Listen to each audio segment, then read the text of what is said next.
We are speaking with Dr. Yonatan Freeman, an international relations expert at the Hebrew University of Jerusalem. This against the backdrop of Donald Trump's presidential inauguration, which he came on the momentum of the implementation of the first stage of the hostage release in Gaza ceasefire deal. It's certainly something that he has been given much credit for pushing over the finish line. What's your take?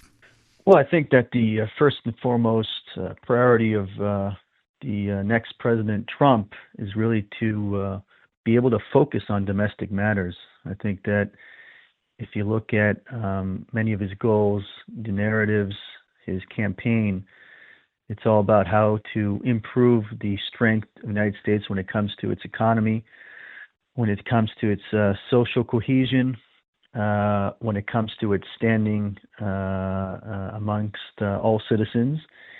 And I think that one of the big challenges that have really been throughout the campaign is what's going on outside the United States when it comes to the war here in the Middle East and also when it comes to the war in the Ukraine.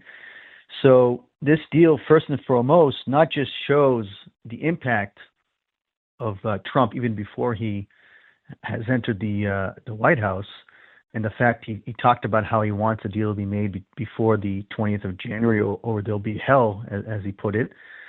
But it also maybe improves the possibility that he'll be having more room to focus on the domestic matters and not the foreign matters if indeed this deal leads to a wider deal that can put an end to this war, which, again, the United States is concerned about having the possibility of even becoming more regional, something that might even have to pull the United States to directly intervene within it.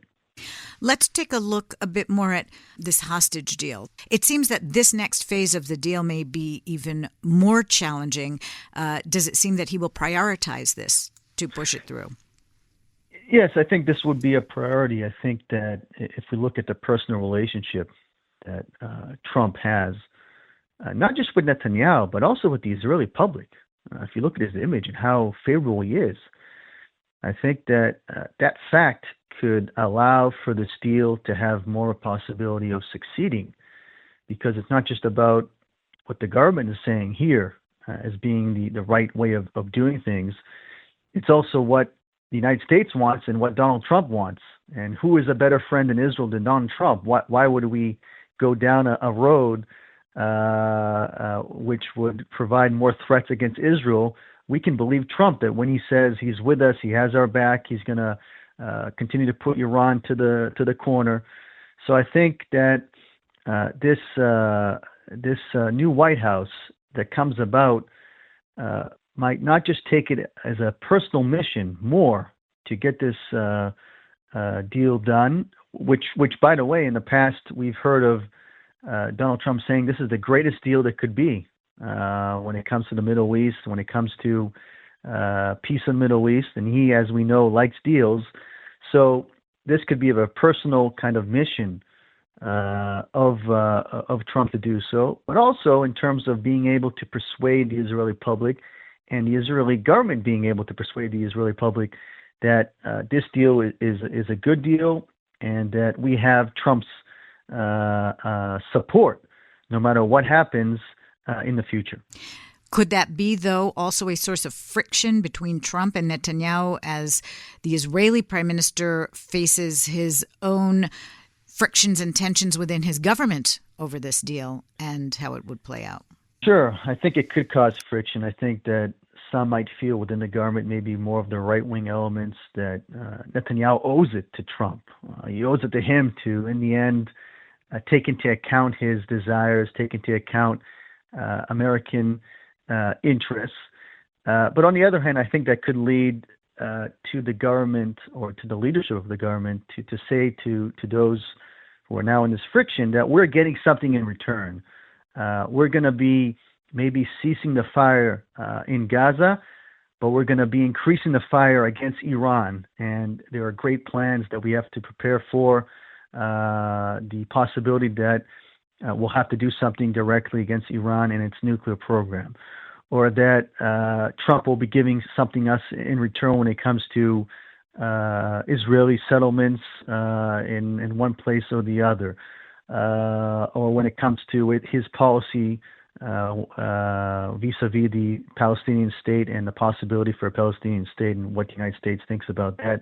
And again, they have a lot of backing in terms of history. You know, we have the embassy in Jerusalem, we have the Golan Heights, we have the Jerusalem as capital of Israel. So it's just not just about what Trump may be doing, it's what Trump has done. And I think that could provide more backing to Netanyahu and his supporters to try to tell the public and also elements in the government, look, we already have his first term. Look at what he did. So we have no reason to believe that he'll do something otherwise. So would you say then that Trump's conduct and his foreign policy priorities and policies in general would be a continuation of his conduct from the first Trump, or might we see differences in the second term? Well, I think we probably will see some differences. The major really factor here is that Trump doesn't need to be reelected again. He's really thinking about his legacy. And if you can think of one of the greatest foreign policy legacies anyone can have in the world, or especially the United States, is really to get peace in the Middle East and to greatly expand, for example, the Abraham Accords, to have normalization between Israel and Saudi Arabia, which really ends the whole conflict between the Muslim world and Israel. So I think that Trump will be thinking about his legacy, thinking about what he can do that really changes the focus and changes or greatly increases the impact that America has been as a force of good, which is one of the major narratives that he has talked about, and also many American presidents have talked about.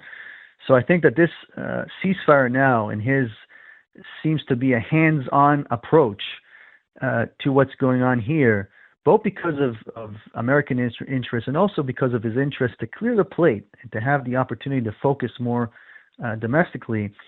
I think on the one hand may greatly increase his ability to try to get something done when it comes to how Israelis see it and how the Israeli government sees it, how it needs to get to a deal here with Gaza and with the hostages. That's on the one hand.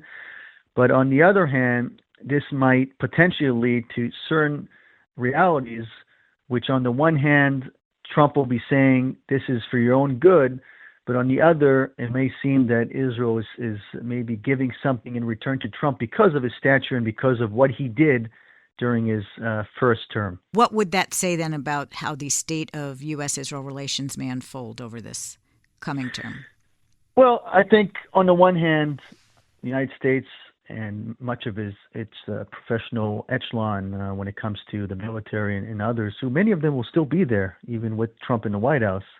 I think on the one hand, Israel is more and more seeming as an asset when it comes to its power, when it comes to what it's done over the previous year in weakening Iran, which is good for America, because the more Iran is weaker, it's more stronger when it comes to the possibility of normalization. That's good for the United States as well, because it's the mediator and it's the one trying to push forward and get a deal done, for example, with Saudi Arabia.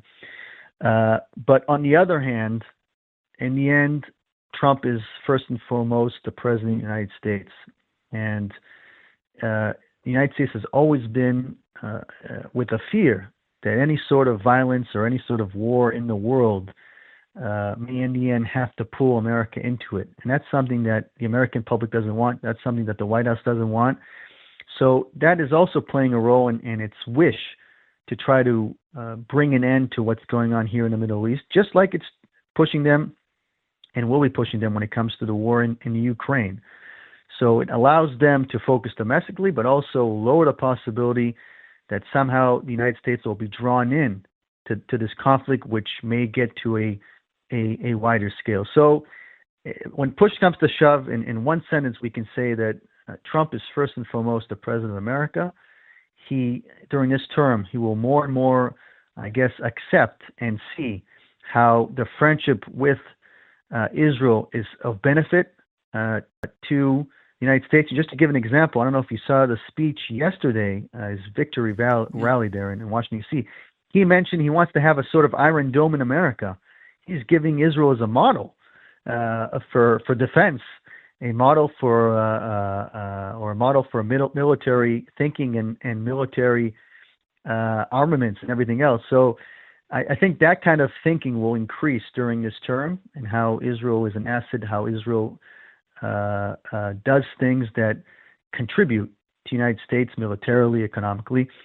But on the other hand, there will be times, just like now, where the goals of Israel, security goals, may be expected not to reach a certain level, because that kind of a level may entangle America in something which it isn't interested in doing right now. And looking at Trump, the first and foremost, as you said, American president, and that agenda, you've noted the domestic issues. What do you see as the top of his agenda in this term, including issues that may also have a collateral effect on Israel? Well, I think first and foremost, his wish to bolster domestic production, to bring things back into America, to try to weaken the rivals economically of America, such as China. And I think that's a very, very important aspect, which could have a great impact on Israel. We know that in recent times there's been some tension, even during the Biden administration, when it comes to Israeli-Russian relations over the Ukraine war, and the wishes of America that Israel distance itself more from Russia, maybe take on sanctions against Russia, increase its assistance to the Ukraine. And Israel has been trying to play on both stages. On the one hand, we have relations with America, but also we have relations with Russia for various reasons. But I think another aspect is really the Chinese-Israeli relations. And we've seen, when it comes to the announcements of Trump, and also that are coming now with what Biden has also said during his term, to try to weaken and also maybe distance Chinese influence in the United States. We heard about TikTok. We heard about discussions over that app. We heard about different things when it comes to electric cars, Chinese electric cars, and other companies as well. And I think that one major aspect that might come about during Trump's term will be more and more policies that Trump will be taking against Chinese companies, policies that might even direct American companies not to work with these companies internationally, because these companies are maybe linked to the Chinese government, the Chinese Communist Party, to the Chinese military. And I think there might be a time when we might have these events where an American company, which is working now with an Israeli company, and they tell us, the Israeli company, listen, if you want to continue working with us Americans, you have to distance yourself from these Chinese companies. You have to stop receiving from them assistance and items and different things. And if you don't do that, we can't work with you anymore. And I think that's something which might cause some tension. We know that historically there have been some deals with China that Israel had to stop the deals. Even Chinese investments in Israel, when it comes to infrastructure, we had to stop or re-announce negotiations over certain elements of these agreements. So I think the increasing tension due to economic tension between Washington and Beijing may spill over to Israel as well, where there might be a time where Israel will have to choose. Am I first off with Washington, or am I also with Beijing? Well, thank you very much for speaking with us. Thank you very much. למי יש השפעה גדולה יותר באוכל עילי, לטבח או לחומרי הגלם?